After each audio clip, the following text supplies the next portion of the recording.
Scalping में क्या होता है, स्ट्रेस बहुत होता है। अब पहले मैं रिटर्न्स देखता था, अब मैं रिटर्न्स पर यूनिट स्ट्रेस देखता हूँ। रिटर्न भले ही थोड़ा कम रहे लेकिन लाइफ में स्ट्रेस भी इतना ही रहे कि unless one takes a flight he won't know if he is a chicken और अ बर्ड।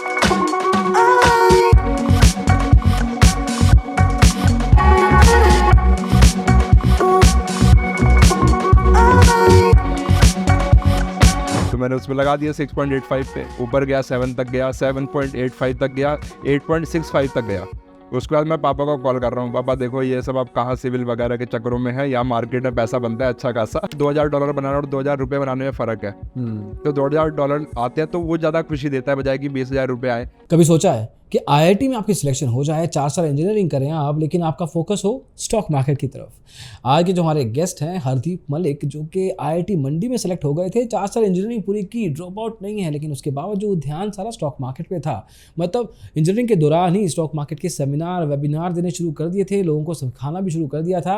और जैसे ही इंजीनियरिंग खत्म हुई, इनकी जॉब भी, कंपनी आई आईआईटी में प्लेसमेंट देने के लिए, और जॉब भी वैसी लगी जहाँ पे इनको ट्रेडिंग ही करनी थी। मतलब देखिए, आईआईटी के थ्रू भी इन्होंने ट्रेडिंग वाली जॉब ली। अभी भी वहीं जॉब करते हैं, लेकिन साथ में वहाँ पे यूएस स्टॉक मार्केट में अपने इंस्टीट्यूशनल क्लाइंट्स के लिए ट्रेडिंग करते करते खुद के लिए भी इंडियन मार्केट में निफ्टी, बैंक निफ्टी की तरफ ध्यान देते हैं। इनका स्विंग ट्रेडिंग की तरफ ज़्यादा फोकस है, छोटे छोटे प्रॉफिट लेने की तरफ इनका ध्यान नहीं होता। ये बड़ा ट्रेंड कैप्चर करने की कोशिश करते हैं। 100-150 पॉइंट निकल जाए तो लाइफ सेट है। मतलब मोर और लेस बड़े ट्रेंड को कैप्चर करने की कोशिश करते हैं हरदीप मलिक। आज की इस वीडियो में इनकी position sizing, capital management, thought process, psychology, trading skills, technicals भी सब कुछ जानने की कोशिश करेंगे। काफ़ी कुछ सीखने को मिल सकता है। एक important podcast for all kind of people जो शॉर्ट टर्म ट्रेडिंग में बिलीव करते हैं लेकिन बड़े ट्रेंड को कैप्चर करने पे ध्यान रखते हैं। So big bull series, Hardeep Malik, let's get started.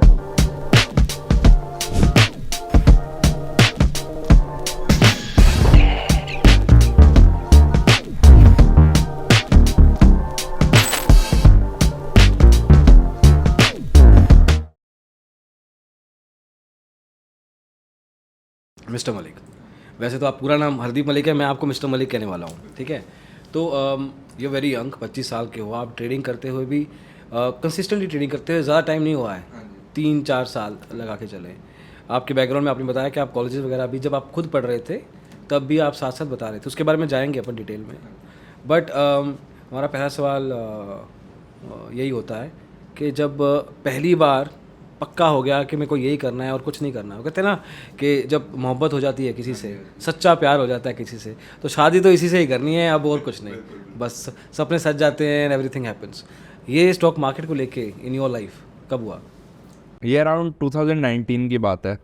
तो उस टाइम पे जैसे मैं काफ़ी ऑप्शंस मैंने एक्सप्लोर करे, उससे पहले 2016-17 में जैसे मैं इवेंट मैनेजमेंट साइड पे वेंचर करने का ट्राई किया, फिर ब्लॉगिंग वगैरह ट्राई करी, लेकिन उसके बाद फिर मैं काफ़ी बुक्स वगैरह पढ़ी एंड थोड़ा एनालाइज किया चीज़ों को कि पोटेंशियल बहुत है मार्केट में, कि अगर आप कुछ कमाना चाहो तो देयर इज़ नो सीलिंग। काफ़ी जैसे प्रोफेशंस होते हैं उनमें एक ना एक टाइम के बाद आप थोड़ा स्टैग्नेंट हो जाते हो।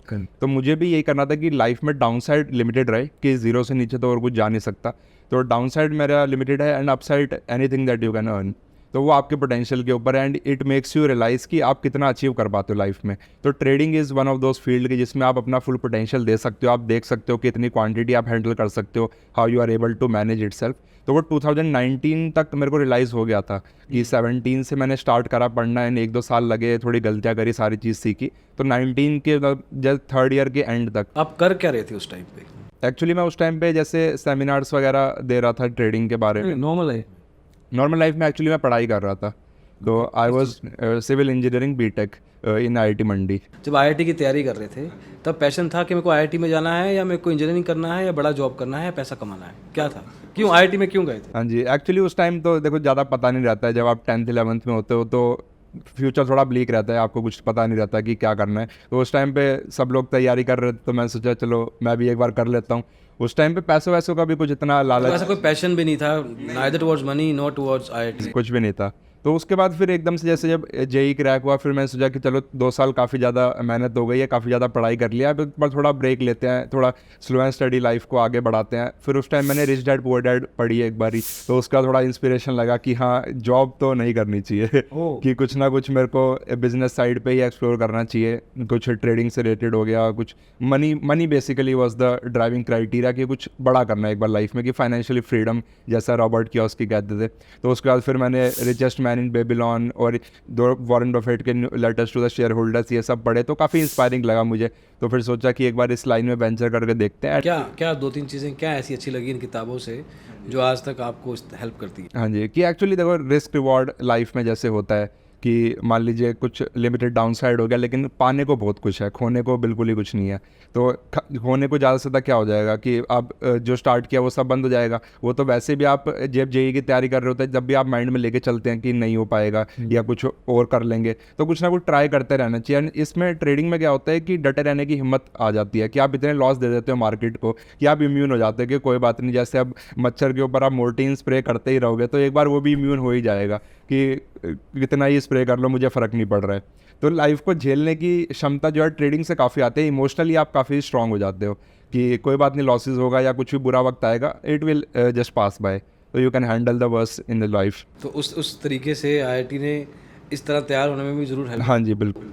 तो आपके पास कुछ बैकअप था कि यार मेरे को जॉब ही नहीं करनी है, मेरे को बिजनेस ही करना है, ऐसा कुछ था कि यार मैं आईआईटी में आ गया हूँ, घर वाले क्या कहेंगे, या घर वाले सपोर्टिव थे इसके? नहीं, घर वालों का क्या था कि जैसे मैं आईआईटी में आया इसलिए क्योंकि मेरे पापा भी सिविल इंजीनियरिंग साइड पे थे एंड मुझे भी फिर सिविल इंजीनियरिंग ब्रांच मिली, तो फिर थोड़ा सोचा कि बाद में मैं पापा के साथ ही थोड़ा काम कर लूँगा। तो वो एक बैकअप था मेरे माइंड में कि just in case things don't work out, तो आपको एक बैकअप लेके चलना ही पड़ेगा एक्चुअली, क्योंकि आप कोई भी जो भी जिन्होंने कुछ बड़ा अचीव किया, कुछ ना कुछ बैकअप उनके पास था।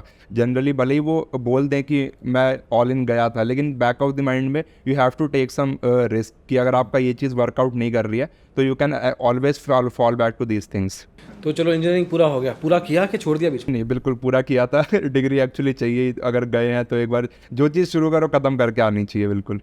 तो प्लेसमेंट में बैठे थे? हाँ जी, प्लेसमेंट में बैठा था। जॉब लगी थी? हाँ जी, वहाँ पे भी मैं अभी जॉब भी कर रहा हूँ, पर मैंने पहले सोचा था कि मैं जॉब नहीं करूँगा। देखो अब लाइफ का ऐसे ही है कि कुछ भी चलता रहता है, काफ़ी चीज़ें आप सोच के चलते हो, चीज़ें वर्कआउट नहीं करती। सेम ट्रेडिंग में भी है, ट्रेडिंग में आपने कुछ 10 ट्रेड ली, उसमें से 7-8 वर्कआउट नहीं करेंगी, हो सकता है ऐसा ही, तो फिर 2-3 जो वर्कआउट करेंगी वो आपको थोड़ा जैकपॉट ट्रेड दे देंगी।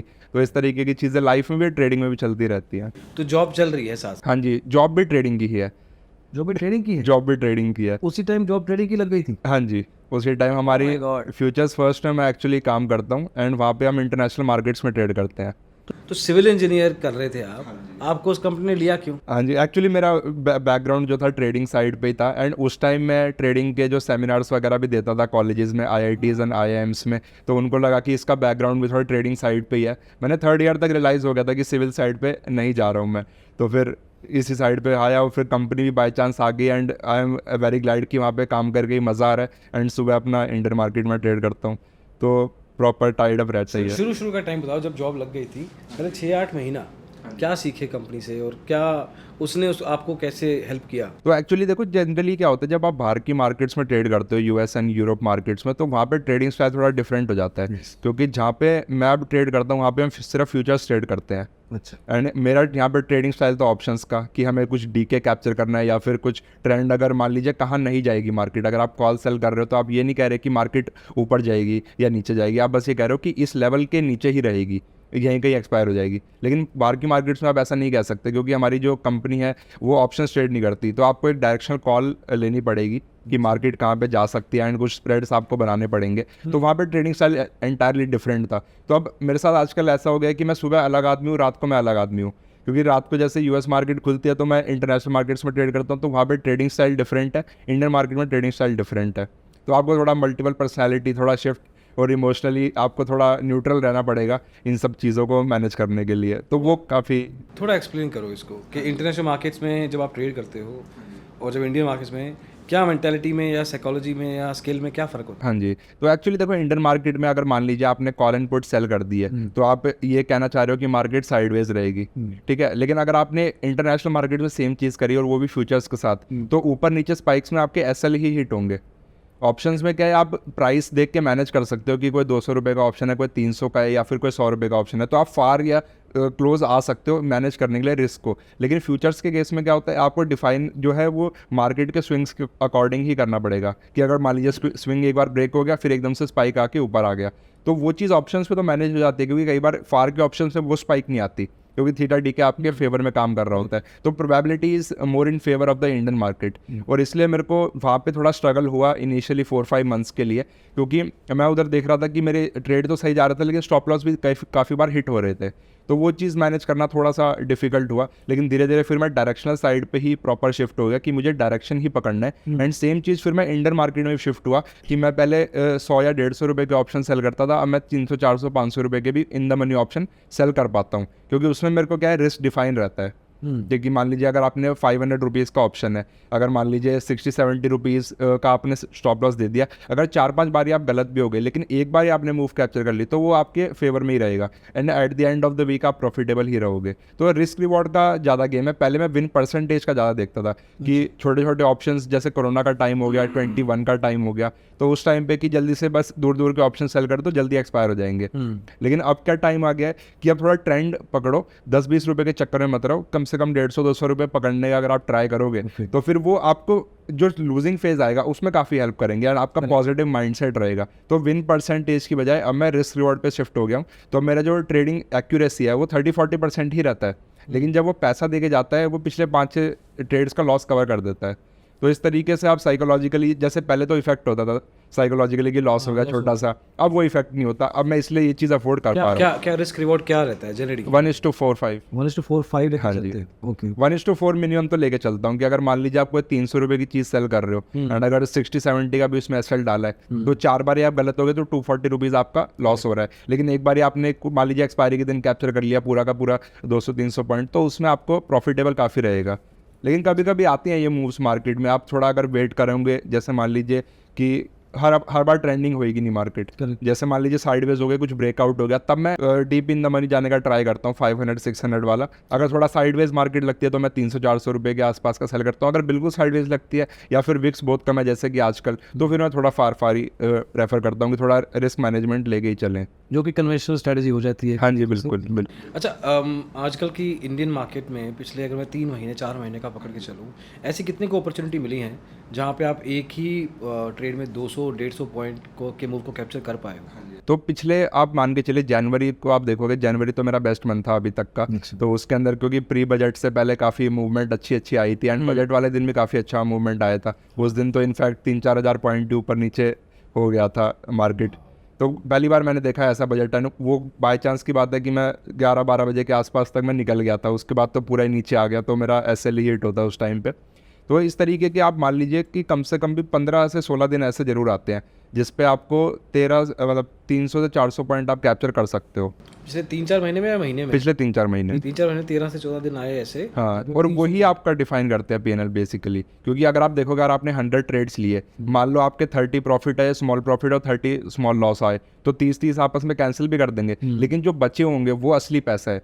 एंड जो मान लीजिए कुछ लोग जैसे पेनी ट्रेडर्स होते हैं, जैसे मान लीजिए कोई 5-10 CR का फंड मैनेज करते हैं, वो क्या करते हैं generally most of the traders की मैं बता रहा हूँ, तो वो 5 से 10 रुपये वाली चीज़ें सेल कर देते हैं एंड फिर 5-10 रुपये वो लेते रहते हैं, राइट। तो एट द एंड वो भी गिन चुन के 100 रुपीज़ ही कमा रहे हैं। अगर आप देखोगे 5-10 रुपये जोड़ के, मैं एक बारी में वो 100 ले लिया एंड बाद में थोड़ा 5-10 रुपये मैं देता गया। तो इस टाइप की ट्रेडिंग साइकोलॉजी है।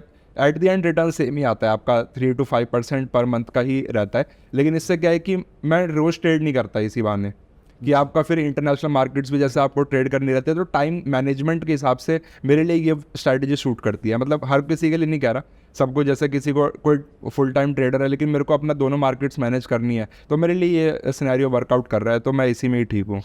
ये जो पॉइंट बोला आपने कि मैं रिस्क रिवॉर्ड की तरफ आ गया हूँ, विन प्रोबेबिलिटी की तरफ से, परसेंटेज की तरफ से कम हो गया हूँ, इसको थोड़ा सा एक्सप्लेन करो, क्योंकि बहुत सारे लोग इन दिनों दोनों चीज़ों को मिक्स करते हैं और दोनों को इकट्ठा यूज़ करने की भी कोशिश करते हैं।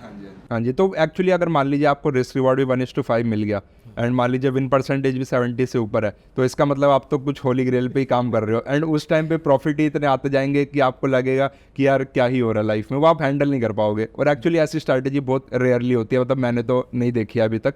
मैं तो बस आपकी परसेंटेज आप बस इस तरीके से इंक्रीज कर सकते हो कि साइडवेज मार्केट में आप लंबे ट्रेंड्स कैप्चर ना करो, मतलब आप बस एक ट्रेंडिंग मूव का वेट करो, कुछ ब्रेकआउट लेवल आ रहा है या कुछ जहाँ पे आपको लग रहा है कि 150-200 पॉइंट आपको कैप्चर हो सकते हैं, बस उस टाइम पे आप ट्रेड लो। कि अगर मार्केट कुछ फंसी हुई है रेंजेस में, जैसे मान लीजिए कुछ वीकली चार्ट आपका चल रहा है, 2-3 दिन साइडवेज चली गई है मार्केट, तो उसके बाद आप एंटर करो। कि पेपर ट्रेडिंग पे आप माइंड में लेके चलो, जैसे कोई भी आपकी स्ट्रैटेजी है, मान लीजिए कि जैसे मान लो ब्रेकआउट स्ट्रैटेजी, असेंडिंग ट्रायंगल बना, कहीं पे भी आपने ट्रेड लेना है उसको, ठीक है। तो आप ये चीज़ मान के चलो कि माइंड में जब तक 2 SL लगातार हिट नहीं हो जाएंगे पेपर ट्रेडिंग में, आप पेपर ट्रेडिंग कर रहे हो मतलब देख रहे हो बस मार्केट को कि चल रही है, ब्रेकआउट या फेक आउट हो गया, 1 SL हिट हो गया, आपने नोट डाउन कर लिया, लगातार 2 SL हिट हो गए, तो इसका मतलब ये है कि अगली ट्रेड जो है वो प्रॉफिटेबल होने वाली है। प्रोबेबिलिटी इसी तरीके से काम करती है कि ऐसे ऐसे ग्राफ राइज करता है इक्विटी कर्व का, तो आप नीचे नीचे वाले जो लगातार आ रहे हैं, तो आपको पता है एट द एंड ये ऊपर ही जाने हैं, क्योंकि आपकी स्ट्रैटेजी प्रॉफिटेबल है, आपने सारी चीज़ बैक टेस्ट कर ली है।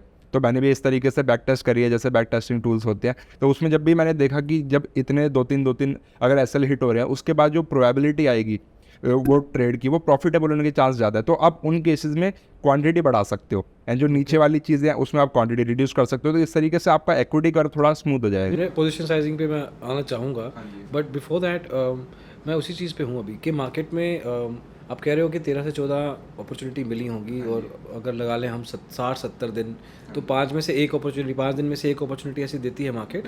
तो let's say every week 1 day an opportunity comes जो कि आपको 200-300 पॉइंट देती है, बोथ साइड्स इंक्लूडिंग। ऐसा नहीं कह रहे, हम ट्रेंडिंग मार्केट की बात कर रहे हैं, जैसे हम थोड़ा वोलेटिलिटी का फ़ायदा उठाते हैं। जो स्कैल्पर है या जो छोटी ट्रेड लेता है या छोटे पॉइंट बनाता है, जो 4 घंटे या 2 घंटे या 10 मिनट की ट्रेड में खेल रहा है, अब वो बंदे को थोड़ी सी प्रोबेबिलिटी पे खेल रहा है ना, थोड़ी सी प्रोबेबिलिटी ज़्यादा है कि वो बना लेगा, वो कैप्चर तो कर ही लेगा, एग्जिट भी कर लेगा छोटे स्टॉप लॉस पे, और छोटे ही TP पे टारगेट पे वो निकल भी जाएगा, तो उसकी प्रोबेबिलिटी ज़्यादा है, तो ज़्यादा ट्रेड लेगा, वो लेनी पड़ेगी, छोटी कम ट्रेड ले नहीं सकता, उसको कैपिटल में थोड़ा ज़्यादा चाहिए उस केस में। इन योर केस आप कह रहे हो कि मैं ट्रेड्स कम लेता हूँ और मैं वेट करता हूँ कि मेरे को एक राइट अपॉर्चुनिटी मिले, बट हाउ डू यू, क्योंकि आपका तो डिपेंडेंसी यही है कि मेरे को बड़ा मूव चाहिए ही चाहिए, आप छोटे मूव पे तो कर ही नहीं पाओगे कुछ, तो how do you can't make sure, मैं ये नहीं बोल सकता how do you make sure, मैं बोल ही नहीं सकता ये बात, but how do you wait और how do you keep yourself patient enough कि आएगा मूव आएगा जो मेरे को प्रॉफिट देके जाएगा। कि जैसे जब पहले आपके पास कैपिटल कम होता है ना, तो आप ज़्यादा ट्रेड्स ढूंढने का ट्राई करते हो, लेकिन जैसे जैसे आपका कैपिटल बढ़ जाता है, आपको कोई जल्दी नहीं रहती, आप बस ये सोचते हो कि जो मैंने कमाया है एटलीस्ट वो पहले बचा रहे, बाद में मैं कमा लूँगा। तो अब उस टाइम पे रिटर्न्स की तरफ ज़्यादा भागने का मेरे को ज़रूरत नहीं है। मान लीजिए अगर मेरे पास किसी दिन मेरा बस 5 CR तक का टारगेट है, अगर मेरे पास इतना भी आ जाता है, एंड अगर मैं मंथ का 2% भी निकाल लेता हूँ, तो that is also 10 lakh per month. That's a lot of money at least in India. आप काफ़ी अच्छे से सस्टेनेबल आप लाइफ जी सकते हो। मान लीजिए आपने 3 लाख मोदी जी को भी दे दिया, आपका टैक्स वैक्स जाएगा, 2 लाख आपने बीवी को दे दिया, 2 लाख बच्चे को दे दिया, उसके बाद भी आपके पास 3 लाख तो बचता ही है। एंड एक इंसान होता यही है, पर बोलने का तरीका अलग है। तो आपके पास बचेगा तब भी 3 लाख पर मंथ का आपके पास काफ़ी कैपिटल रहेगा, एंड 3 लाख पर मंथ आपके पास अगर सेविंग्स में बचे हुए हैं सारे एक्सपेंसेस जाने के बाद भी, तो आप फाइनेंशियली फ्री हो। अच्छा, लेकिन यार मेरे को ये बताओ मिस्टर मलिक कि 1 लाख का कैपिटल है जिसके पास, उसके लिए तो थोड़ा स्कैल्पिंग करनी ही पड़ेगी डेफिनेटली, आपको थोड़ा स्लो ग्रो करना पड़ेगा, राइट। अभी मेरे को क्या है कि मेरे पास source of earning international market भी है, तो मेरे को वो सारी चीज़ें बैक ऑफ द माइंड में लेके चलना पड़ता है कि यहाँ से भी थोड़ा पैसा आ रहा है, यहाँ से भी थोड़ा आ रहा है, एंड पीस ऑफ माइंड जरूरी है। एक टाइम के बाद आपको पैसे के पीछे नहीं भागना है। स्कैल्पिंग में क्या होता है, स्ट्रेस बहुत होता है। अब पहले मैं रिटर्न्स देखता था, अब मैं रिटर्न्स पर यूनिट स्ट्रेस देखता हूँ कि पैसा कितना कमाया और कितना स्ट्रेस लेके कमाया। पहले देखो, मान लीजिए आपने 10% महीने का कमा लिया, लेकिन आप 6 घंटे स्क्रीन पे बैठे ही रहे, उसका जो वर्थ होएगा आपको फील नहीं आएगी अच्छी वाली, कि आप टेंस रहोगे हर टाइम एंड किसी से अच्छे से बात नहीं करोगे कि यार छोटा बीच में 2-3 लॉस हो गए, कि मम्मी जी अभी मैं बात करता हूँ, पापा अभी रुक जाओ थोड़ा सा, तो ये वाली चीज़ें बहुत आएंगी। लेकिन इससे क्या होगा, आपका पीस ऑफ माइंड रहेगा जब आप थोड़ा कम रिटर्न भले थोड़ा कम लगे, लेकिन लाइफ में स्ट्रेस भी इतना ही रहे, राइट। तो आपको एट द एंड तो फाइनेंशियल फ्रीडम ही आपको चाहिए ना, कि आप अपना टाइम यूटिलाइज कर पाओ, हर चीज़ आप इंजॉय कर पाओ। लेकिन अगर हर टाइम घुसे रहेंगे और अब जब मार्केट टाइमिंग एक्सटेंड हो जाएंगी, फिर तो बिल्कुल ही ये चीज़ काम की नहीं रहेगी। तो या हमारे चैनल पे आए हैं जो स्कैल्पिंग करते हैं, और वो कहते हैं कि यार बहुत स्ट्रेसफुल है। एक मिस्टर स्कैल्पर है, वो सुबह गेट बंद कर देते हैं, कई बार तो नाश्ता भी नहीं करते, और 6 घंटे सेशन पूरा पूरा रहेगा, और 2-3 दोस्त रहेंगे जो फ़ोन पे जैसे गेमिंग होती है वैसे ही वो उस पर रहते हैं, ट्रेड लेते हैं इकट्ठा, एंड देन शाम को इकट्ठा ही खाना खाते हैं। सो दैट इज़ टफ यार, वो बहुत मुश्किल चीज़ है, और वो रोज़ करना। बट ओके, आपका जो ट्रेडिंग आप किस में करते हैं, आपने मुझे बताया, बट आप किस में करते हैं? आप बैंक निफ्टी में करते हैं, और 10 में से कितनी ट्रेड करते हैं आप? 10 में से 8-9 तो ट्रेड बैंक निफ्टी की ही जाती है। अच्छा, ये शुरू से ही आप इसमें ट्रेंड कैप्चर करते हो जैसे जो आप कर रहे हो, या पहले आप कुछ और स्कैल्पिंग करते थे? पहले मैं हर चीज़ ट्राई कर चुका हूँ एक्चुअली। जो जब बताओ ना कैसे हाँ जी शुरू किया? बिल्कुल। तो जैसे 17-18 की बात थी, तो नया नया मार्केट में आए थे, फिर स्टॉक्स देखते थे कि कैसे कैसे मूवमेंट हो रही है। दिन में 1-2% की मूवमेंट होती है स्टॉक्स में, ऑप्शंस में 100-200% की हो जाती है। तो आपको वो चीज़ हैंडल करने के लिए पहले छोटे छोटे स्टेप बाय स्टेप ही जाना पड़ेगा। अगर बहुत जल्दी पैसा कमाने का है तो बहुत जल्दी चला भी जाता है, वो उस चीज़ का कोई फ़ायदा नहीं है। वो भी थोड़ा लेट रियलाइज़ हुआ मुझे, क्योंकि जैसे मान लीजिए एक टाइम था, जैसे 2017 का जो टाइम था, एक स्टॉक था जे टपारिया नाम से, जे टपारिया। तो वो 6.85 पे चल रहा था उस टाइम पे, एंड मैं बिल्कुल नया नया आया। Penny? हाँ, पेनी स्टॉक था वो।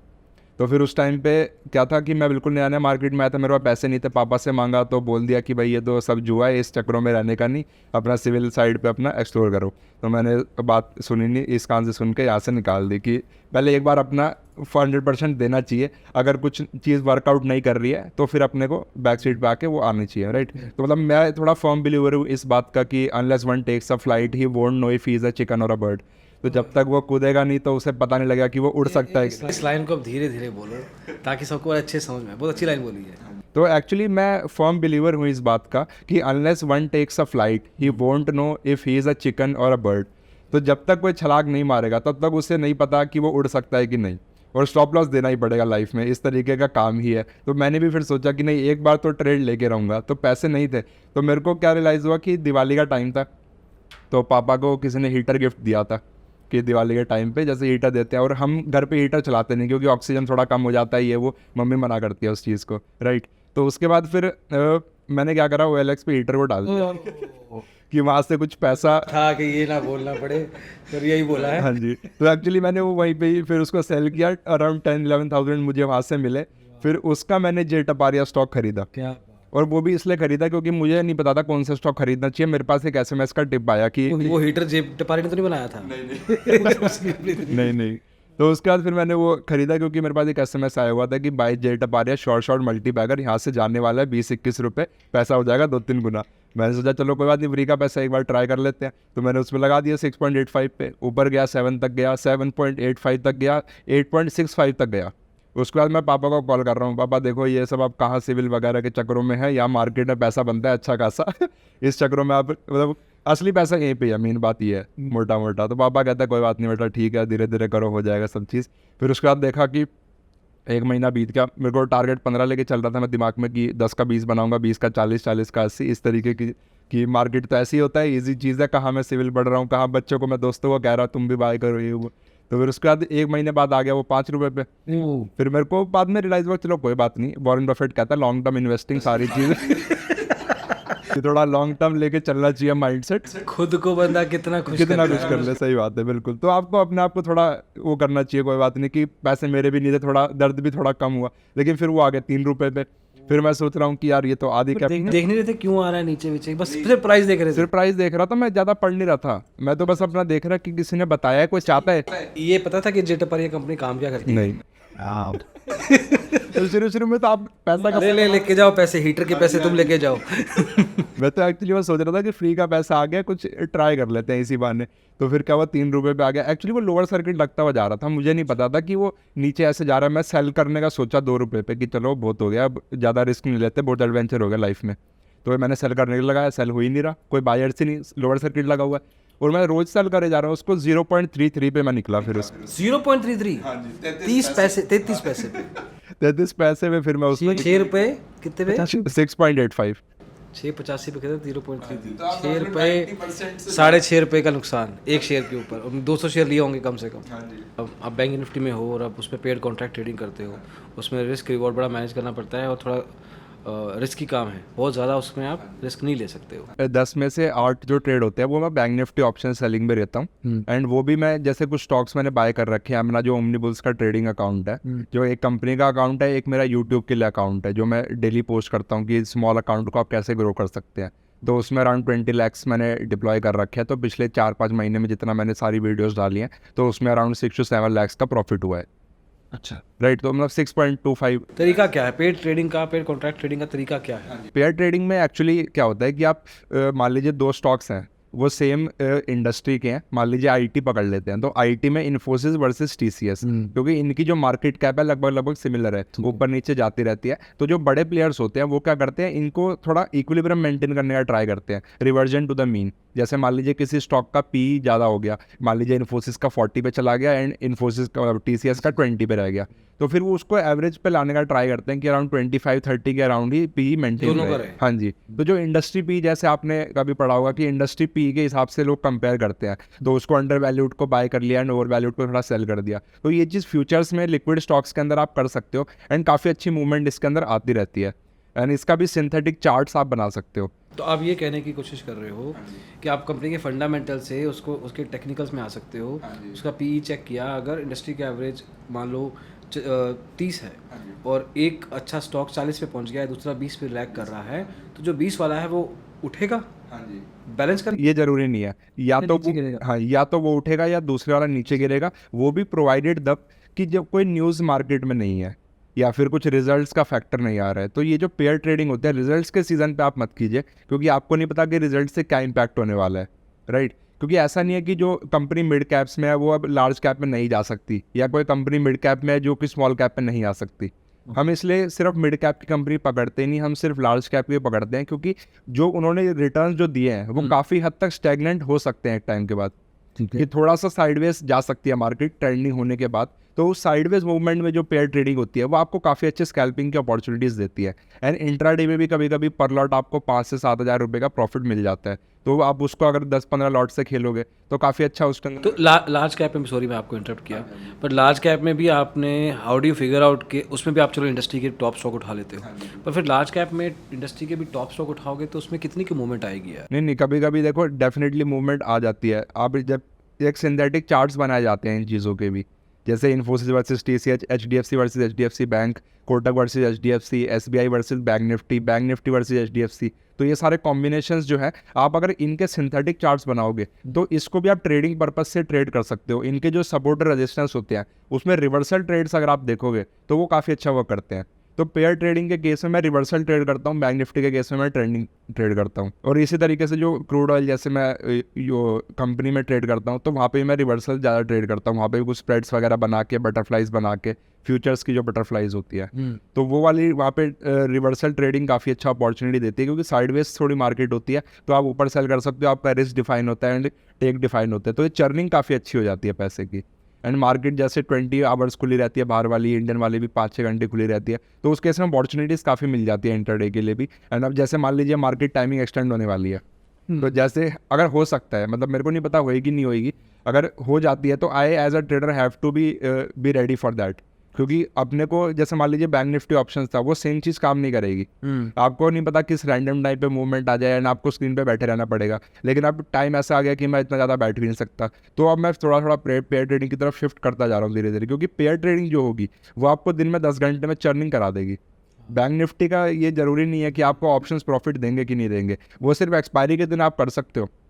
लेकिन अगर मान लीजिए ऑप्शंस का भी टाइम एक्सटेंड कर दिया तो it would be very difficult कि आप कंसिस्टेंट बेसिस पे एज द ऑप्शन सेलर पैसा बना पाओ। तो हमें मार्केट के जो भी कुछ आते रहते, जैसे पहले मार्जिन कम कर दिया, आप टाइमिंग बढ़ा दी, तो आपको रेडी रहना पड़ेगा हर चीज़ के लिए। तो वो चीज़ ट्रेडिंग सिखा देती है। डू यू थिंक कि मार्केट के आवर्स बढ़ाने से ऑप्शंस में ट्रेडिंग का इंटरेस्ट कम हो जाएगा? कम तो नहीं होगा डेफिनेटली। जैसे जो वर्किंग क्लास वाले लोग हैं शायद कुछ एंटर करें मार्केट के अंदर, वॉलेटिलिटी बहुत ज़्यादा बढ़ जाएगी। जो स्पाइक्स आती थी अब वो थोड़ी और ज़्यादा, और पैसा कमाना और मुश्किल होएगा। थोड़ा मुश्किल जरूर होगा, क्योंकि जितने ज़्यादा लोग मार्केट में आते जाएंगे उतना मुश्किल होता जाएगा, उतना ही परसेंटेज ऑफ प्रॉफिटेबल ट्रेडर्स थोड़ा कम होता जाएगा। पैसा बन तो जाएगा लेकिन परसेंटेज थोड़ा कम हो सकता है। मतलब इसको इस तरह से सोचे अगर अपन कि मान लो कि ऑप्शन ट्रेडिंग होती 1 घंटे के लिए है पूरे दिन में, तो उस केस में एक तो नंबर ऑफ ट्रेडर्स उस हिसाब से शायद कम हो एक्सपायरी के दिन को छोड़ के, लेकिन जितने फोकस और जितने कैपिटल के साथ वो आएंगे वो बहुत ज़्यादा होएगा, फोकस बहुत स्ट्रॉन्ग होएगा कि 1 ही घंटा है एंड ज़्यादा टेंशन लेने की ज़रूरत ही नहीं है। तो जो सारा फोकस अभी 6 घंटे में लग रहा है वो 1 घंटे में लगेगा, that would help the person to make more profit eventually. Obviously किसी का नुकसान तो होना ही है, वो हाँ, बट वो नुकसान उन लोगों का होगा जो फोकस कम दे रहे हैं या जो समझ नहीं है जिनको कुछ, जो आज की तारीख में भी है। But the people who are making money today will make more money if they have less time. But the people who making more money today will make lesser money if time बढ़ जाता है। बढ़ जाता है तो ये एक दिक्कत तो है। हो सकता है, बिल्कुल हो सकता है, क्योंकि उनको भी फिर स्क्रीन पे बैठे रहना पड़ेगा या फिर आपको टीम बनानी पड़ेगी अपनी, एक ब्रॉड ट्रेडिंग फर्म टाइप की चीज़ आपको करनी पड़ेगी कि सुबह की शिफ्ट में कुछ लोग काम कर रहे हैं एंड शाम की शिफ्ट में कुछ और लोग काम कर रहे हैं, तो आपको थोड़ा बड़ा कैपिटल चाहिए उसके लिए। छोटे कैपिटल को ग्रो कर पाना थोड़ा सा मुश्किल रहेगा। जो ऑलरेडी ग्रो कर चुके हैं, मतलब rich will get richer and poor will get poor, वो वाली चीज़ जैसा चलती आ रही है वैसा ही थोड़ा इस केस में हो सकता है कि रिचर विल आल्सो गेट हो सकता है। थोड़ा हो सकता है। जिन्होंने फोकस लूज करा या डिसिप्लिन कम रहे या फिर अपॉर्चुनिटी, मतलब ट्रेडिंग स्टाइल चेंज नहीं करा, जैसे मैं अब ट्रेडिंग स्टाइल धीरे धीरे चेंज कर रहा हूँ, सारी चीज़ अब चीज़ें दिमाग में लेके चलनी पड़ेंगी आपको कि अगर टाइमिंग एक्सटेंड हो गई तो आप क्या करोगे। तो मैं भी इसलिए पेयर ट्रेडिंग पे थोड़ा फोकस कर रहा हूँ कि 10 में से 2 की बजाय मैं 4-5 ट्रेड ट्राई करूँ कि वो पेयर ट्रेडिंग की तरफ ले जाए।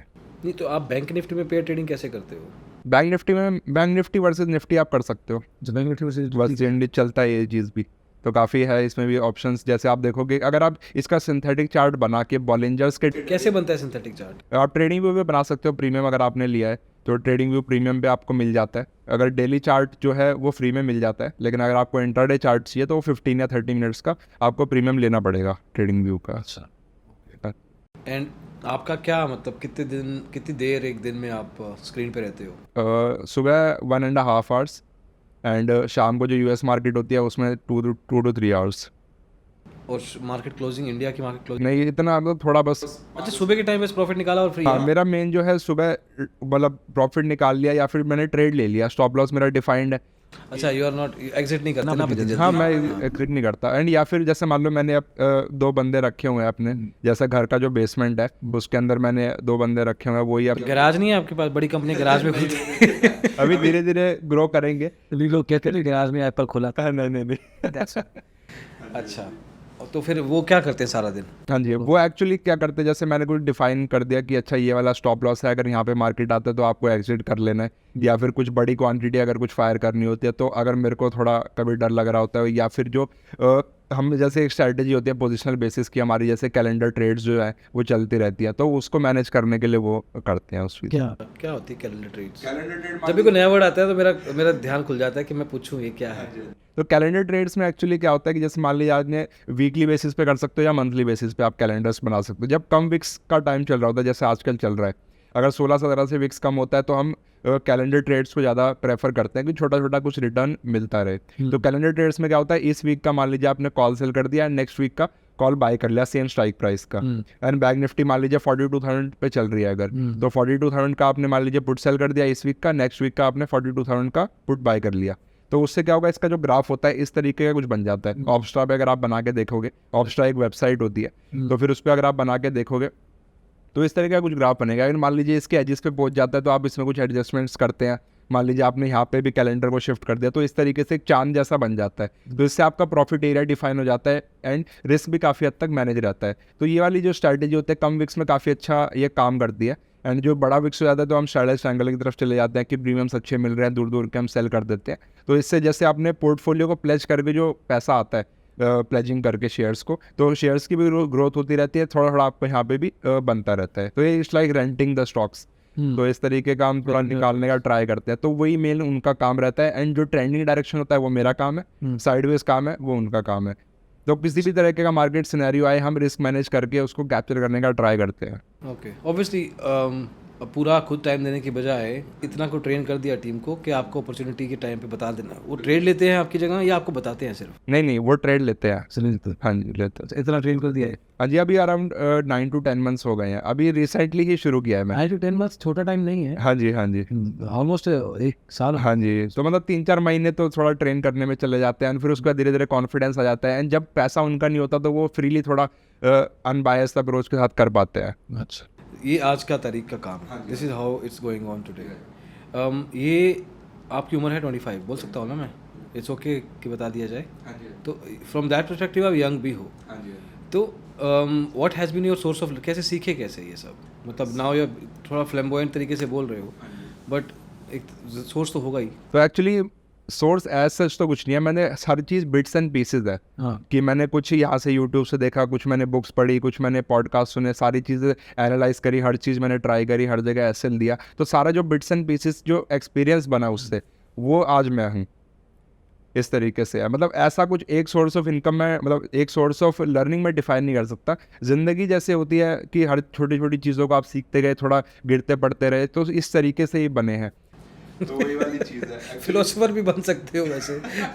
हाँ, एक्चुअली थोड़ा ट्रेडिंग जो है फिलॉसफी का ही ज़्यादा गेम है, साइकोलॉजी, आपको थोड़ा इस तरीके से रहना पड़ता है। बहुत ज़्यादा एक्साइटमेंट का फ़ायदा नहीं है मार्केट में। पहले मैं बहुत ज़्यादा एक्साइटेड रहता था, और यहाँ से ये स्टॉक भाग गया यार, 10% चला गया, कैलकुलेट मैं कर रहा हूँ, मैंने अगर बाय किया होता यहाँ पे चला जाता, ये कर लेता। अब वो वाली चीज़ नहीं है। नहीं, क्या क्या, चलो let's go back to that thing कि क्या गलतियां कर रहे थे जो अपने आप को आप कहते हो क्या कर रहा था मैं। तो एक्चुअली जैसे पहले वाली, जैसे सुबह 9 बजे उठे, एक ट्रेड गलत हो गई, फिर मैं कहा नहीं यार ये कुछ गलत हो रहा है, फिर कुछ न्यूज़ चला के देखी, क्या पता कहीं और ट्रेड मिल जाए, फिर वहाँ पे न्यूज़ वाली ट्रेड ली, फिर कुछ मज़ा नहीं आ रहा, फिर CNBC खोल के देखा, फिर बाद में पता लगा ये तो सब बेकार की चीज़ें हैं, कि कुछ बताते कुछ है, करते कुछ है। और मतलब जो अब न्यूज़ के बेसिस पे अगर आपको कोई ट्रेड बता रहा है, तो वो प्रॉफिटेबल हार्डली होने वाली है, क्योंकि वो उनका कुछ ना कुछ सिग्निफिकेंट वेस्टेड इंटरेस्ट रहेगा उसके अंदर।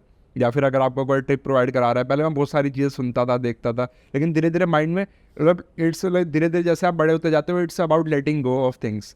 कि पहली चीज़ें बढ़ती गई, सारी 100 चीज़ें आपने सीख ली, फिर पता लगा 95 काम की नहीं है, उनको हटाया, एंड फिर एक फोकस माइंडसेट से, अगर जैसे अर्जुन की तरह आपने देखा कि बस फोकस यही करना है, तभी पैसा बनेगा। वरना आप जितनी ज़्यादा चीज़ें ट्राई करोगे, अगर आपको मार्केट में मज़ा आ रहा है ना, तो पैसा नहीं बन रहा है, ये आप समझ के चलो। मज़े वाली चीज़ है ही नहीं। जैसे मान लीजिए मुकेश अंबानी है, फेसबुक ने जब उसके अंदर इन्वेस्ट किया $10 बिलियन, तो अंबानी वहाँ पे कूद नहीं रहा होता है खुशी से कि यार पैसा आ गया, ये है वो है। वो सोच रहा होता है क्या टर्म्स एंड कंडीशंस है, किस तरीके से इसको इन्वेस्ट करूँ।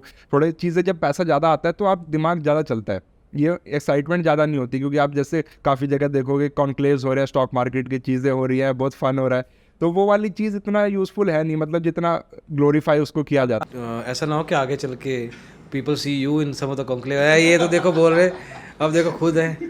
तो आई एग्री विद यू, मुझे भी I don't like the ideas of conclave. मैं गया हूँ एक दो में, बट वो भी अच्छे थे, ऐसा नहीं है। बट स्टॉक मार्केट को इतना ग्लोरीफाई करके पेश करना, या इसको इतना स्टारडम देना, ठीक है, from a popularity point of view fine है, बट आप सीखोगे नहीं कुछ उधर से, ये कंफर्मेशन है।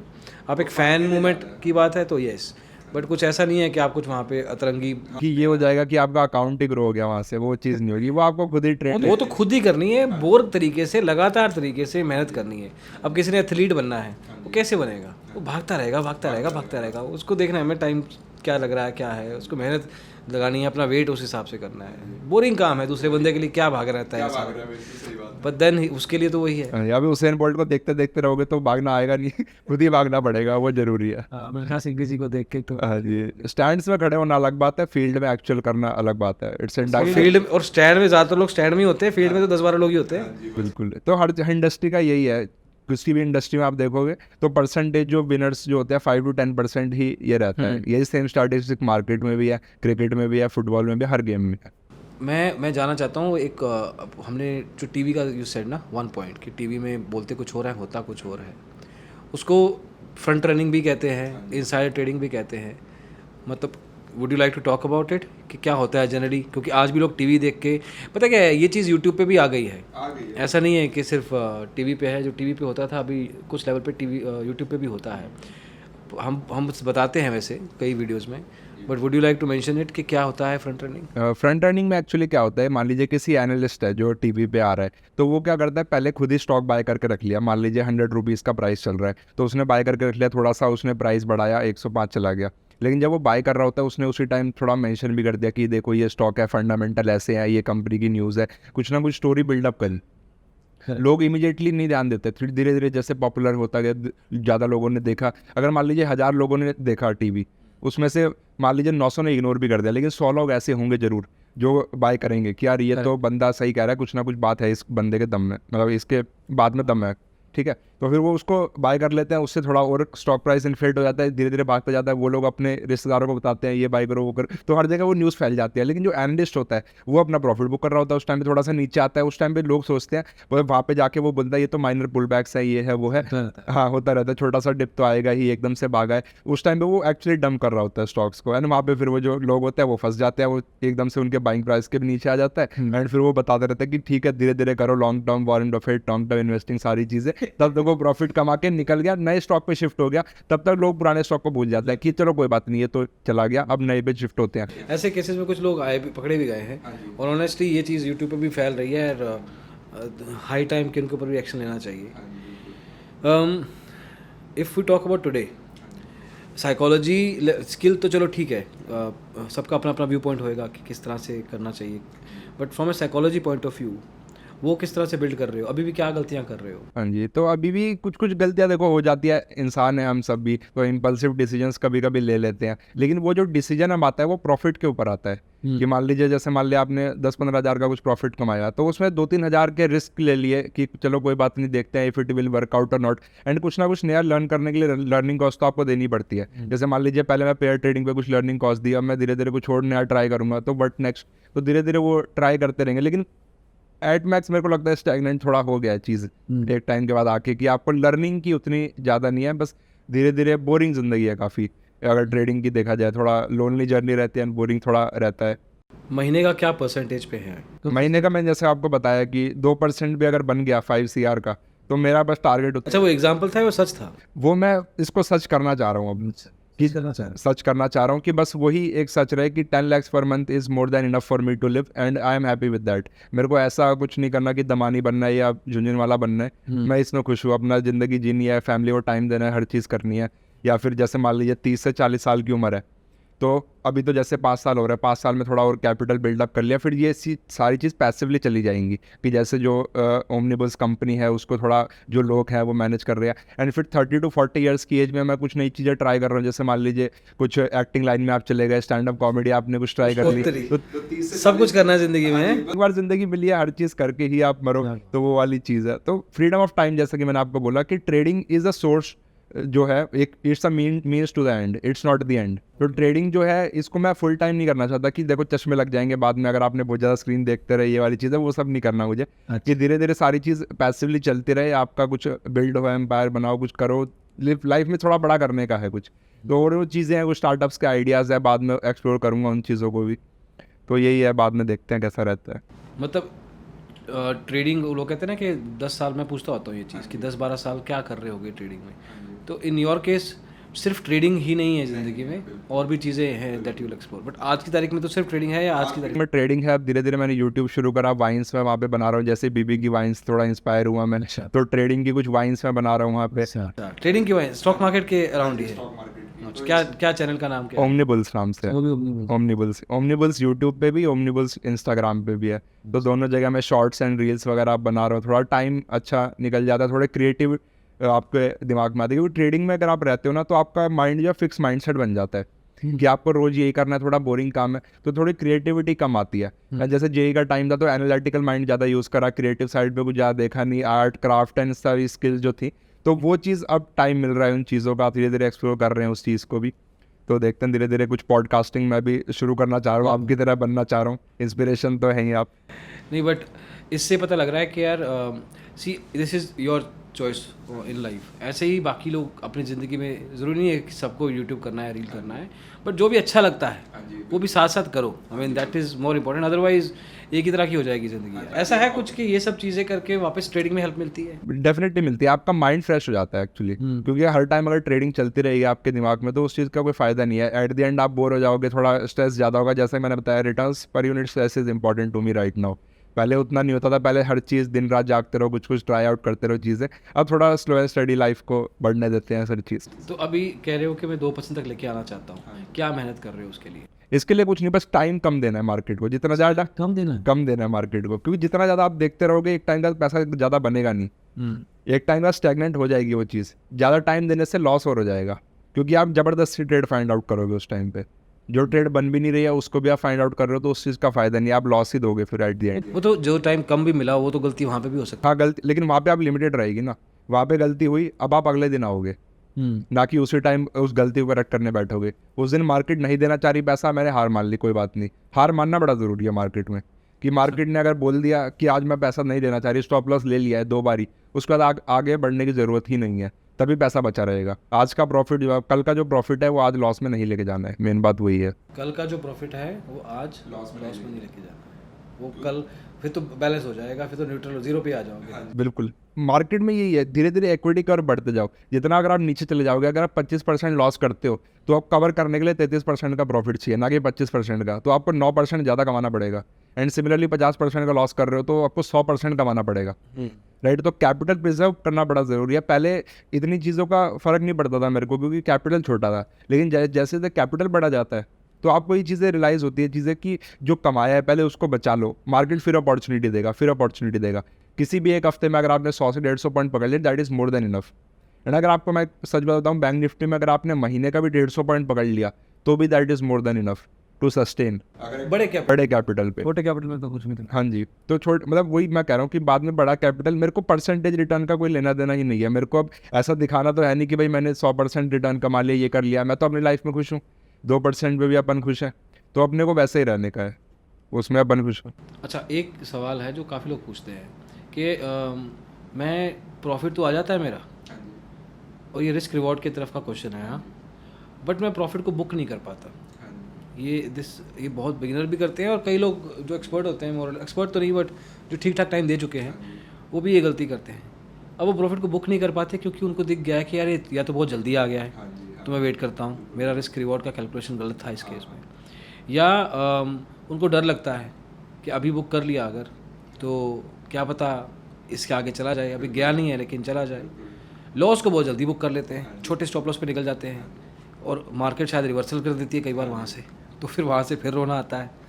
ये साइकोलॉजी का सवाल है, एंड ये चीज़ हुई है आपके साथ? बिल्कुल, डेफिनेटली हर ट्रेडर के साथ होती है एक्चुअली। जब छोटा छोटा कैपिटल होता है, आप जल्दी निकलोगे, जल्दी जल्दी स्टॉप लॉस बुक करोगे, तो ये धीरे धीरे एक्सपीरियंस से ही आएगा। मेन बात ये काफ़ी सब्जेक्टिव क्वेश्चन है, इसका कोई ऑब्जेक्टिव आंसर दे नहीं सकते, या कई बुक में भी आपको मिलेगा नहीं शायद ही। तो जितना मेरा मानना है कि आप जैसे मान लीजिए आपने 500 क्वांटिटी बाय करी, तो अगर आपको लग रहा है 1:2 या 1:3 आ गया, थोड़ा सा पहले बुक कर लो, एंड जो आपका जो स्टॉप लॉस है उसको ट्रेल कर लो। ट्रेलिंग इसमें काफ़ी हेल्प करता है कि आप एटलीस्ट जो आपका डायरेक्शन था या जो आपका एनालिसिस था वो सही हो चुका है, तो आपको कुछ ना कुछ तो लेके जाना ही पड़ेगा मार्केट से। उस टाइम पे आप लॉस नहीं बुक कर सकते। अगर 1:2 या 1:1.5 भी मिल गया है तो उस ट्रेड पे आप लॉस नहीं बुक करोगे, वो बड़ा ज़रूरी हो जाता है। एंड फिर स्केल आउट करते रहना बड़ा ज़रूरी है कि 500 क्वांटिटी ली, 1:2 पे आपने 300 निकाल दी, फिर 200 निकाल दी 1:4 पे, 100 निकाल दी 1:5 पे। तो इस तरीके से आप 1:5 के लिए ट्रेड लेते हो, लेकिन आपको स्केलिंग आउट 1:2 से शुरू कर देनी चाहिए। तो कुछ ना कुछ एटलीस्ट जब आएगा, आप प्रॉफिट बुक करने से आप अकाउंट नीचे तो नहीं गिरा सकते, मेरे को तो ये पता है राइट। तो that is more important thing कि कुछ पैसा आया है, लक्ष्मी जी को घर पे लाना बड़ा ज़रूरी है। एंड जब तक वो आएगी, एंड उसके पास ही आती है जो संभाल अच्छे से पाता है, जो लॉस ज़्यादा नहीं करता। ये चीज़ 10 लॉट पे हो सकती है, 10 लॉट पे डेफिनेटली हो सकती है, उस पर भी हो सकती है। मतलब 500 लॉट पे की जगह 10 पे भी दिमाग वही लगाना है। मतलब यू आर टेलिंग कि रिस्क रिवॉर्ड और पोजीशन मैनेजमेंट इकट्ठे लेके चलो। बिल्कुल। ऐसे सेटअप का गेम है ही नहीं है। मैंने मतलब इतने सेटअप देख लिए, 100 से ज़्यादा सेटअप देख लिए, moving average, trend line, alligator, super trend, कुछ भी इंडिकेटर आप दे दो, उससे फ़र्क नहीं पड़ता। जो एक एक्सपीरियंस ट्रेडर होगा वो सेम इंडिकेटर से पैसा कमा लेगा, और जो न्यू ट्रेडर होगा या जो नया नया अभी आया है मार्केट में, वो उसी में लॉस कर देगा। ये सारा खेल एक्सपीरियंस का ज़्यादा है, माइंडसेट का ज़्यादा है कि आप किस तरीके से अप्रोच कर रहे हो, कितना उसको देख रहे हो कि वो कितना आपको हिट कर रहा है साइकोलॉजिकली, कि आपने अभी लॉस लिया है एंड अगली मूवमेंट कब आने वाली है, कितनी पोजीशन साइजिंग आपको इसमें रखनी चाहिए, कितना कैप्चर करना चाहिए। ये सारी चीज़ें ज़्यादा इंपॉर्टेंट हो जाती है, क्योंकि सेम सेटअप आपको सुपर ट्रेंड भी एक टाइम पे ट्रेड देगा, EMA भी सेम टाइम पे ट्रेड देगा। लेकिन कुछ लोग होंगे वो जल्दी बुक कर लेंगे उसी चीज़ को कि यार बहुत ज़्यादा प्रॉफिट आ गया आज के दिन में, मैंने तो कभी देखा ही नहीं था इतना। एंड जो एक्सपीरियंस वाला होगा कि कोई बात नहीं, ठीक है, धीरे धीरे चलने तो, थोड़ा थोड़ा और पुल बैक्स आएंगे, थोड़ा फिर ऊपर जाएगा, ब्रेकआउट लेवल पे है कि नहीं है, कि किसी जोन में फंसा हुआ है कि नहीं, सारी चीज़ें सब्जेक्टिव आ जाती हैं उसमें। तो ट्रेडिंग आर्ट काइंड ऑफ ज़्यादा मेरे को लगती है, बजाय कि एक फिक्स आप माइंड सेट चलो। सेटअप मेरा भी जैसे फिक्स है, लेकिन उसको मैं ट्वीक करता रहता हूँ बीच में, पोजीशन साइजिंग के हिसाब से। कभी मैंने सेम ही चीज़ पे, जैसे मैंने अभी यूट्यूब पे अगर आप देखोगे तो यूट्यूब एंड इंस्टाग्राम पे जो भी मैं डेली एनालिसिस की रील्स डालता हूँ, तो कभी कभी जैसे मैंने सेम चीज़ 500 क्वांटिटी से करी, सेम चीज़ मैंने कभी कभी 250 क्वांटिटी से करी, कभी कभी सेम 75 क्वांटिटी से ही करी। तो इतना ज़्यादा रिस्क मैनेजमेंट करना पड़ता है वो आपको। तो वो चीज़ जो मैं यहाँ पे करता हूँ छोटे अकाउंट में, वही चीज़ मैं बड़े अकाउंट पे भी करता हूँ। तो आपको पोजीशन साइजिंग काफ़ी अच्छा मैनेज करना पड़ेगा, क्योंकि जब आपकी प्रोबेबिलिटी फेवर में नहीं है तो आपको पोजीशन कम ही रखनी पड़ेगी। तो वो उसका risk reward and psychology mindset in सब का ज़्यादा गेम है बजाय कि सेटअप के। एक्चुअली और ये यू आर राइट इन कि ज़्यादातर केसेस में होता ही ये चीज़ है कि शुरुआत लेवल का हो या आगे चल के लोगों को चलो उनको लगता है कि स्किल तो मेरी बड़ी अच्छे से आती है, स्ट्रेटजी मेरी चल गई, प्रॉफिट दिख रहा है मुझे, पर डरता है। नहीं, पढ़ाई की अगर बात की जाए तो मेरे से बहुत ज़्यादा पढ़े हुए ट्रेडर्स बहुत ज़्यादा है, लेकिन वो चीज़ एक्चुअली लाइफ में कितनी एप्लीकेबल है, कितना ट्रेडिंग में एप्लीकेबल है, वो मैटर करता है कि आप उसको किस टाइम हैंडल करते हो, माइंडसेट किस तरीके का आपका। अच्छा एक सवाल बताओ, इसका आंसर मेरे पे थोड़ा लंबा होएगा। शुरू में स्टॉक मार्केट में नुकसान होंगे, ये वाले सवाल भी आएंगे, प्रॉफिट आ रहा है नहीं बुक कर पाओगे।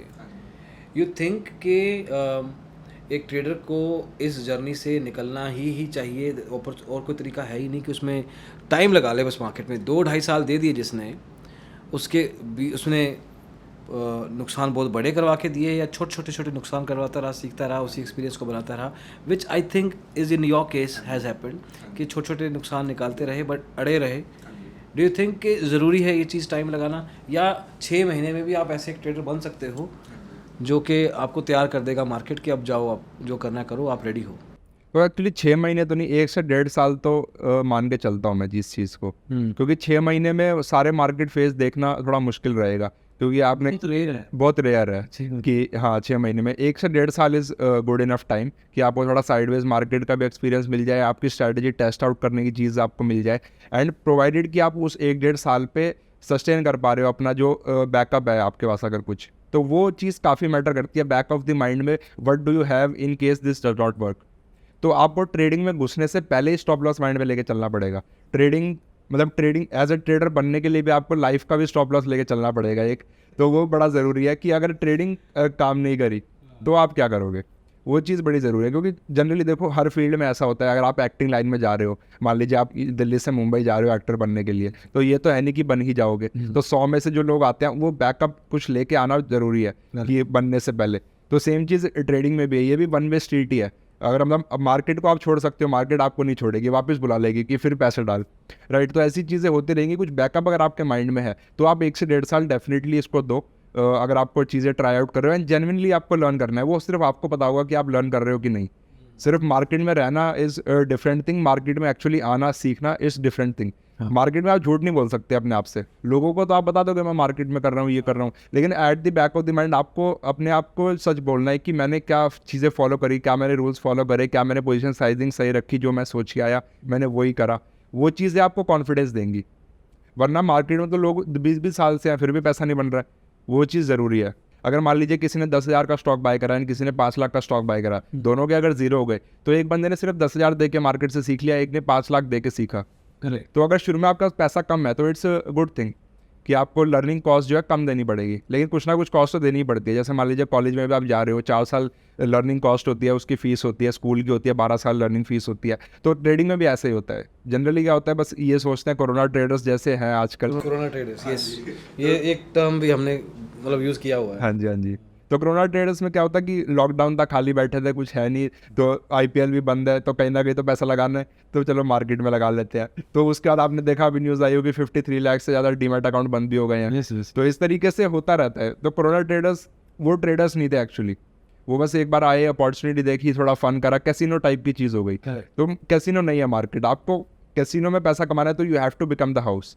तो ट्रेडिंग में भी you have to be the house. Market के हिसाब से उतना मत चलो, अपना एक टाइम फिक्स कर लो। जैसे मेरा 9 से 10:30 या 11 बजे का मॉर्निंग में रहता है, तो मेरा इसमें ट्रेडिंग जितना अगर अपॉर्चुनिटी आई तो मैं कर लूँगा, नहीं आई तो कोई बात नहीं, फिर यूएस मार्केट देखेंगे।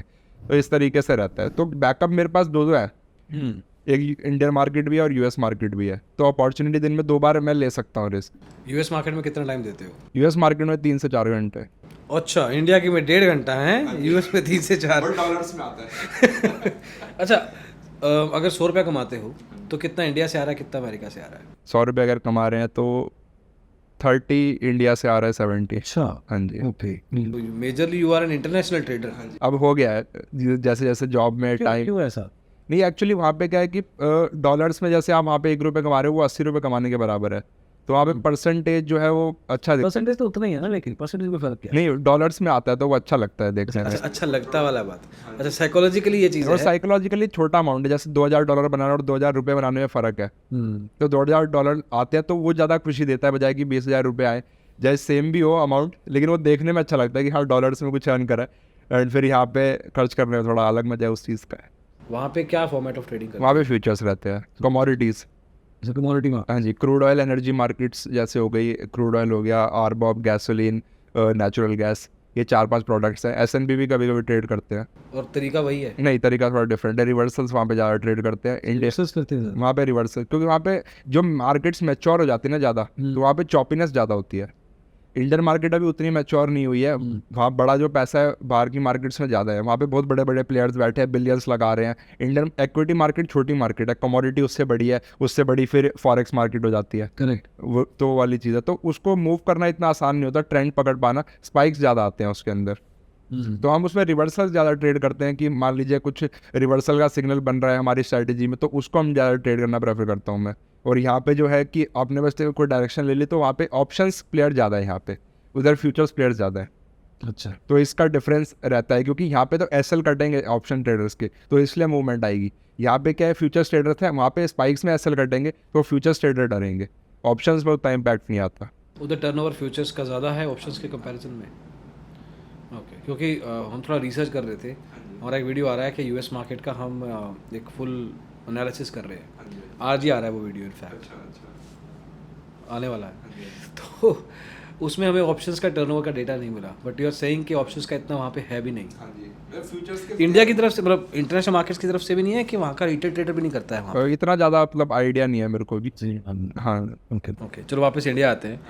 तो एक तरह से 3 से 4 घंटा रात का, कितने बजे से कितने बजे? मतलब आप रात का भी मत मानिए कि जैसे मान लीजिए सुबह 9 से 10:30 इंडियन मार्केट हो गया, फिर उसके बाद यूरोपियन सेशन शुरू होता है, वो 12 से 2 के बीच में मैंने थोड़ा मार्केट देखा। मेरे बेसिकली मैं ओपनिंग का प्लेयर हूँ, तो सुबह 9 से 10:30 इंडियन ओपनिंग देख ली, फिर यूरोप ओपनिंग जो हो गई क्रूड ऑयल में, उस टाइम पे कुछ अच्छी मूवमेंट आती है 12 से 2 के बीच में, एंड फिर जो यूएस मार्केट होती है 7 से 9 के बीच में, तो वो कभी कभी देख ली कि इस तरीके से काफ़ी अच्छे अगर ट्रेंड मिल जाते हैं तो वॉलेटिलिटी काफ़ी हाई होती है, तो रिवर्सल ट्रेड जो होते हैं काफ़ी अच्छे मिल जाते हैं उस टाइम। तो क्या उन मार्केट्स के लिए भी बंदे हायर कर रखे नहीं, हैं? उसके नहीं, उसके लिए मैं खुद हायर हो रखा हूँ कंपनी में। अच्छा, दिस इज ओके। हाँ जी, this is I do in the company. But उसमें खुद के ट्रेड भी लेते हो? खुद के ही लेता हूँ। अच्छा, खुद के ही लेते हो। ओके, अच्छा, एनालिसिस करके देते हो, ट्रेड्स खुद के भी ले लेते मैं वहाँ पे ट्रेडर ही हूँ। हो? ओह माय गॉड, हाँ जी। क्या ड्रीम करियर है यार। हाँ जी। ड्रीम जॉब है, जो करना है वहाँ पे भी वही वहाँ पे करना है। वही कर रहे हैं, बीच में जो टाइम लगता है अपना फिर टेबल टेनिस खेलते रहते हैं वहाँ पे है, तो थोड़ा माइंड भी फ्रेश रहता है। फ्यूचरिस्टिक फॉर्मेट ऑफ ये चीज़ नॉर्मलाइज हो जानी चाहिए इंडिया में। आई थिंक दिस इज़ बहुत कम है ऐसी कंपनी जो ये करती हैं। चलो, एक चीज़ और पूछनी है मुझे। हम गलतियों की बात कर रहे थे कि लोग गलती करते हैं, और मैं उसी का कैरी फॉरवर्ड क्वेश्चन है मेरा ये कि लोगों ने किसी भी ट्रेडर ने अगर प्रॉफिट छोटे कैपिटल पे भी वो करता रहे, 1-1.5 साल लगाता रहे, होता क्या है कि वो छोटी ट्रेड पे बिगनर लग के चक्कर में पैसा तो बना लेता है। अब वहाँ पे आइडियली उसको अपनी पोजीशन बड़ी नहीं करनी चाहिए, अभी तो नहीं बड़ी करनी चाहिए, क्योंकि अभी 1-2 प्रॉफिट, आई मीन उसकी स्ट्रैटेजी कोई वर्क नहीं की है, जस्ट बीन लकी, लेकिन वो अपनी पोजीशन बड़ी कर लेता है और यहीं पे हो जाता है नुकसान, और फिर सारा रिस्क रिवॉर्ड, सारा साइकोलॉजी, सारा स्केल साइड हो जाता है। ये हुआ है? हाँ जी, होता है, डेफिनेटली होता है। जैसे जब आपको ट्रेड लेने से पहले डर लगे ना, तो समझ लो कि पोजीशन साइजिंग गलत है कुछ। अच्छा, डर लगना अंदर से वो सब्जेक्टिव है कि किसको कितने क्वांटिटी पे डर लगता है और कितना उसका बैकअप है, पहले कितना प्रॉफिट उसने बना रखा है, वो सारी चीज़ें मैटर करती हैं जब आप नई ट्रेड लेने जा रहे होते हो। अच्छा, तो अगर शुरू में कैपिटल है तो कैपिटल से उतना पैसा नहीं बनेगा, कैपिटल से जो प्रॉफिट आएगा उस पर जो पैसा बनेगा that would be a bigger amount, क्योंकि उस प्रॉफिट पे आपको डर कम लगेगा। बट बहुत मज़ा आया mister Malik, it was an amazing discussion, and I hope के आपको सुन के, आपके करियर के चैलेंजेस को सुन के, और जो लर्निंग्स हैं आपकी, people will get to learn a lot yourself.